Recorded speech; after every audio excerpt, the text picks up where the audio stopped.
Hi, kids. Welcome to the Late Night Picture Show. I've suddenly been getting a lot more views. I don't know what's going on, but welcome to all my new viewers in Indonesia, India, and Saudi Arabia.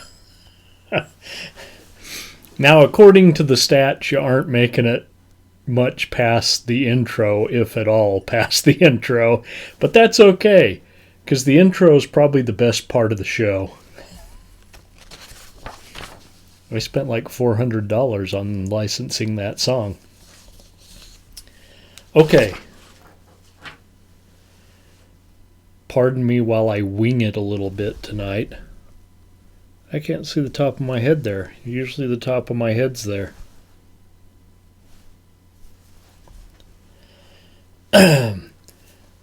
I originally wrote this review along with the original Little Shop of Horrors, which is still in the bucket, I believe, with Bucket of Blood as a double feature, a Roger Corman double feature. Because we are going to do a musical double feature tonight. And our first picture, some of you might have seen this one. This is not nearly as out of the way as most of the movies I bring you. Kind of like a couple of weeks ago with Barbarella. All right. A singing plant, a daring hero, a sweet girl, a demented dentist. It's the most outrageous musical comedy in years. You know, they're not exaggerating too much there. Okay. Listen to this. Rick Moranis, Ellen Greene. I know you don't know Ellen Greene. We'll get to that. Vincent Gardenia, Steve Martin. Okay, hold on. There's more. James Belushi, John Candy, Christopher Guest, and Bill Murray. If that's not an all-star cast, I don't know what is.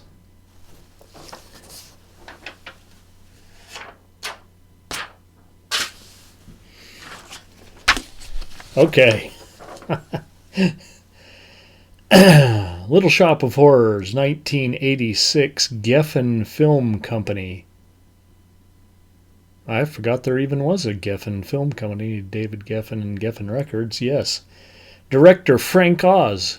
Yes, that Frank Oz.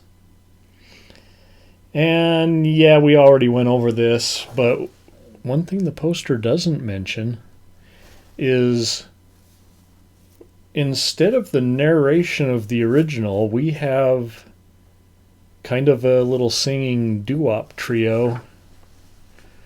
A little bit like the Supremes, you know, they dance and sing. And two of those gals, Tisha Campbell and Tashina Arnold from Martin. I should say later went on to Martin. First they were singing and dancing girls on Little Shop of Horrors. Okay, well here's where I'm going to wing it.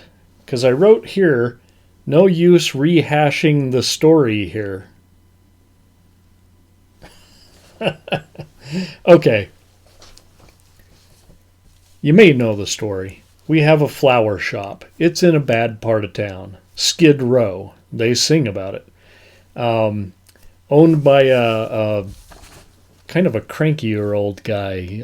All business. And I don't... Is it Bushkin? Might be Bushkin.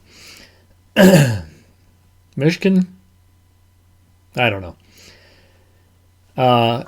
And he has an employee named Seymour, kind of a nerdy little guy. That's Rick Moranis with the glasses. Yeah.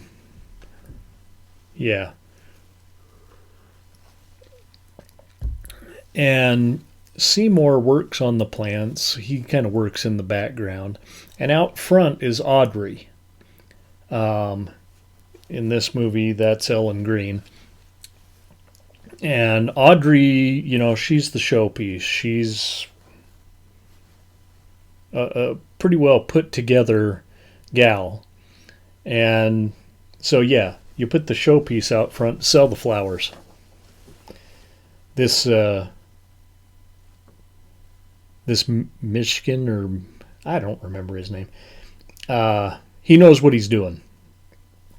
So Seymour one day discovers this odd little plant just somewhere there in Skid Row, and he brings the plant back, and it's kind of a Venus flytrap looking thing, right? And we find out along the way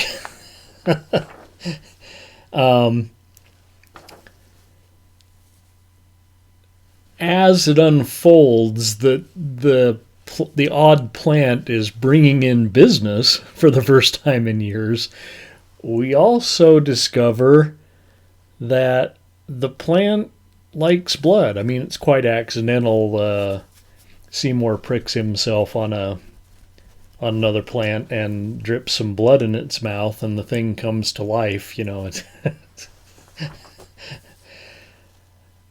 There's just one problem. More and more and more, the plant needs more blood, and then flesh, and then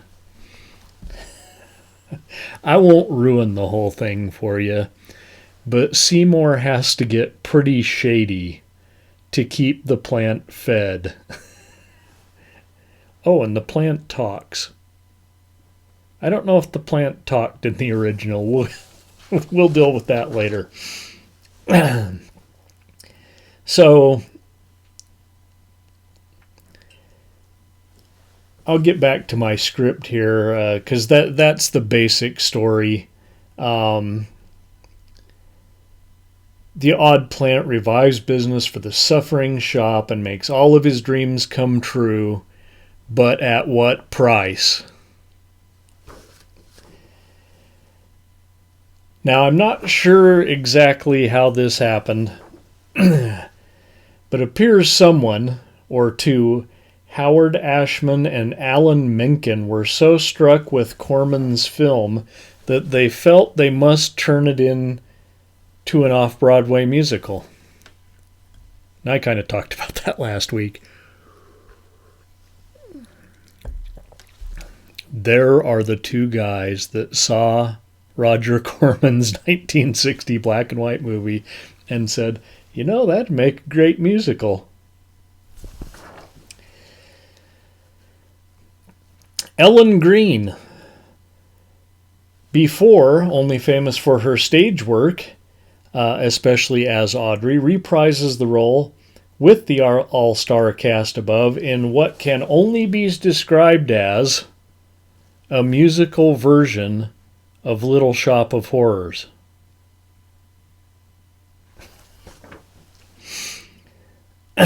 Myself, now picture this. It's 1986. I'm like 20, 21. I go into the theater, not my theater, but I go into the theater, and I'm watching this movie, and I'm like, I think I've seen this before. I would swear I've seen this before, but this is brand new. How could I have seen it before? Yeah, I had kind of, what would you say here, long forgotten the original film of 1960, which I had seen on Nightmare Theater, I believe, when I was visiting Salt Lake here.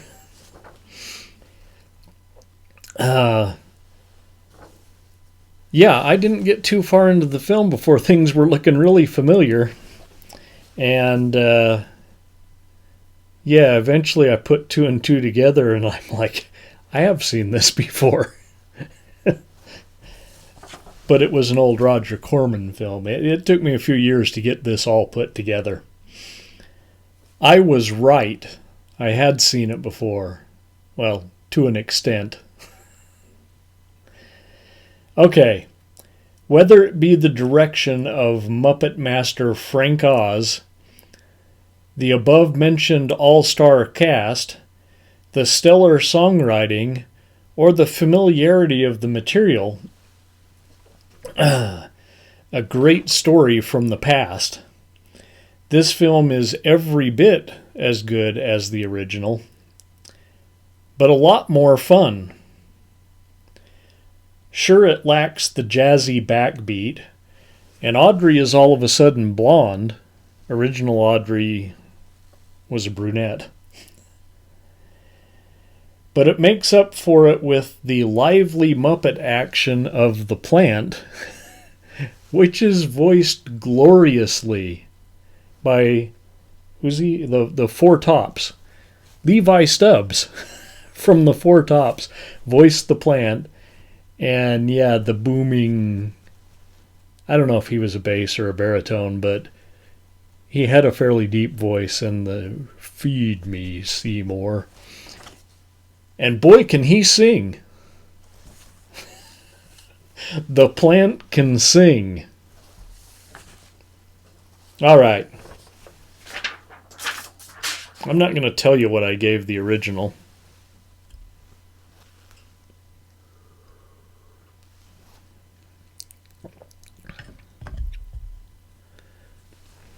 As originally planned.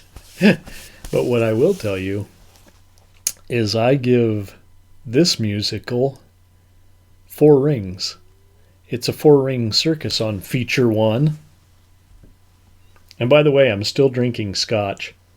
This is called an Affinity.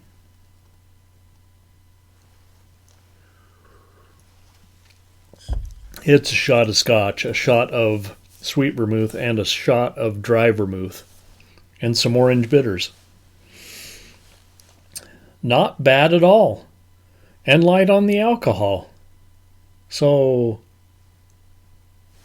I can keep my girlish figure. All right. That's just about gone, so let's all go to the lobby and make ourselves a new drink. I think we're going to finish off this bottle of scotch tonight. See you in a few minutes, kids.